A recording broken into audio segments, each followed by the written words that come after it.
अहम खबर आ रही है, पेट्रोलियम मसनूआत महंगी होने का खदशा है। सस्ती होती पेट्रोलियम मसनूआत एक बार फिर से महंगी होने का इम्कान पैदा हो गया है। इसकी वजह क्या है, बात करेंगे। मलिक सईद आवान हमें ज्वाइन कर रहे हैं। मलिक सईद, आगाह कीजिएगा, क्या वजह बताई जा रही है इसकी?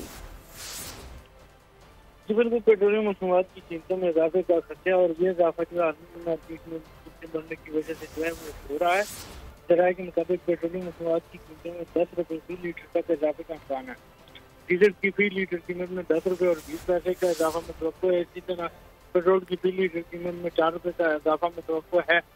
मिट्टी का तेल 7 रुपये और 80 पैसे, जबकि लाइट डीजल की कीमत में 8 रुपये और 33 पैसे तक के इजाफे का इम्कान है।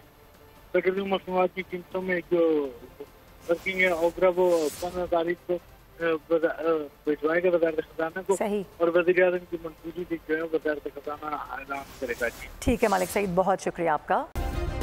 सब्सक्राइब करें और बेल दबाएं ताकि कोई खबर रह न जाए।